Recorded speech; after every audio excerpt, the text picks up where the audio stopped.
Hello everyone, আশা করি আপনারা ভালো আছেন। আজকে আপনাদের সাথে কিছু লিপানের কাজ শেয়ার করলাম। এটা অনেকটা বড় ব্লগ আশা করি হবে, কারণ পর অনেকগুলো লিপান আপনাদের সাথে শেয়ার করছি। এটা একটা কৃষ্ণের ওপর লিপান ছিল, ম্যাক্সিমামটাই আমার কৃষ্ণের কাজ থাকে, তাই এটা কৃষ্ণের ওপর লিপান।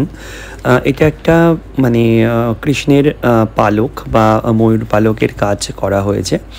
এই কাজটা একদমই অন্যরকম থাকে। যখন লিপন থাকে সেখানে লিপনের কাজ একটু অন্যরকম করার চেষ্টা করি আমি। এখানে কাঁচ দিয়ে এবং কালার দিয়ে, ক্লে দিয়ে এবং তাছাড়াও কিন্তু ফেভিকল দিয়ে এই কাজগুলো করা হয়। ফেভিকল বলতে প্রথমে এইগুলো ক্লে, মোল্ডেড ক্লে দিতে হয়। মোল্ডেড ক্লে দেওয়ার পর মোল্ডেড ক্লেগুলোকে আমরা প্রথমে ফেভিকল দিয়ে এই পিসবোর্ড বলুন বা ট্রে বলুন, ট্রের মধ্যে আটকাই। তারপর আরেকটা কাজ ছিল গোমাতার কাজ, সেটাও ভীষণ সুন্দর কাজ। সেগুলো আপনারা পুরোটাই দেখতে পারবেন আমার ইউটিউব বা ফেসবুক বা ইনস্টাতে পরপর। তার সাথে সেদিন একটু ব্যস্ত থাকা ধরুন, সেটা গুরু পূর্ণিমার পুজো আপনাদের সাথে শেয়ার করলাম। অনেকটা বড় ব্লক, সেখানে সিন্নি ছিল, ফল ছিল, মিষ্টি ছিল এবং অবশ্যই কিন্তু আপনার বাড়ির লোককে আপনি গুরু মানুন এবং আমার কৃষ্ণকে আমি কিন্তু গুরু বলুন বা যাই হোক ভগবান বলুন মানি, তার জন্যই তাকে পুজো দেওয়া হয় প্রতি মুহূর্তে। এবং প্রত্যেক কটা ব্লক আপনাদের সাথে শেয়ার করি। এবং এখানে আমি অনেকটা বড় ব্লগ করেছি, আমার গলার অবস্থা একটু চোকড হয়ে আছে, তাও আমি আপনার সাথে কথা বলছি। বাট এখানে পুজোর ম্যাক্সিমাম প্রসেসগুলোই আপনারা দেখেছেন এবং তাছাড়াও কিন্তু আরেকবার আপনাদের সাথে শেয়ার করলাম এবং সেদিন বৃহস্পতিবারও ছিলেন। এবং তারপরে দেখুন আরেকটা কাজ, একটা ময়ূরের ওপর এই লিপানটা অসাধারণ হয়েছে কাজটা করার পর। এবং এটা আমার একটা ছোট্ট রাজপ্রসাদ। এখানে না একটা ছোট্ট গল্প আছে। এই গাছটা না একদম ছোট ছিল। এই গাছটা প্রায় 3 বছরের যখন ছিল তখন আমার ঘরে ছিল এবং এখন এতটা সুন্দর গাছটা না, এতটা বড় গ্রো হয়েছে যা দেখতে অসাধারণ লাগে এবং অনবদ্য লাগে।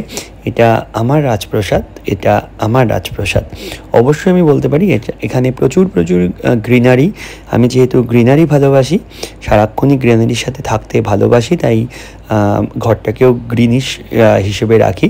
হতে পারি গরিব, কিন্তু এটাই আমার কাছে সব। এবং তার সাথে আরও অনেকগুলো কাজ ছিল এবং এটা একটা নামকরা রেস্তোরাঁয় গেছিলাম, আমার একটু কাজ ছিল এবং সেখানেও একটু ছবি তোলা হয়েছিল।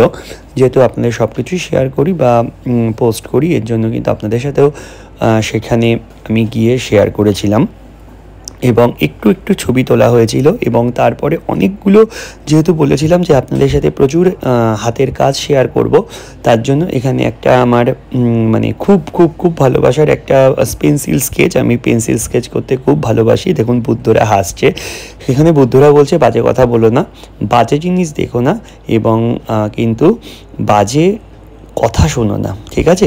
এই 4টা মন্ত্রে যে দীক্ষিত হবে সেই জীবনে সব কিছু করতে পারবে।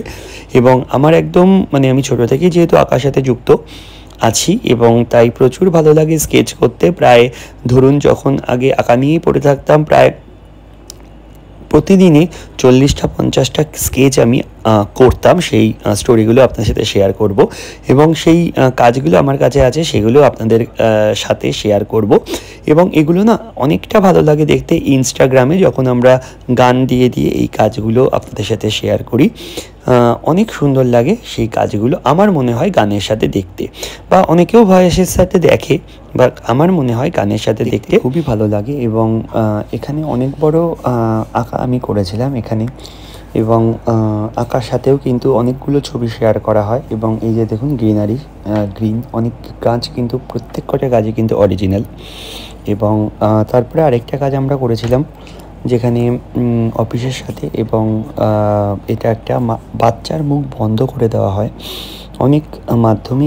এখন যে আমাদের সমাজ ব্যবস্থা, যা আমাদের পরিবেশের যা অবস্থা, একটা চাইল্ড লেবার হিসেবে আমি দেখিয়েছি তাদেরকে, এবং তাদেরকে মুখ বন্ধ করে দেওয়া হচ্ছিল প্রতি মুহূর্তে। সেই নিয়ে কিন্তু একটা প্রতিবাদের আঁকা আমি করছিলাম এবং এগুলোও কিন্তু আমার এক্সিবিশনে যাবে কিছুদিন পর। তার জন্য কিন্তু এই কাজগুলো রেডি করা হচ্ছিল। আর প্রচণ্ড ব্যস্ততার মধ্যে দেখুন প্রচুর লিপন, এই লিপনগুলো আপনারা সবই কিন্তু আমার ইনস্টা, ফেসবুক এবং অনেক কিছুতে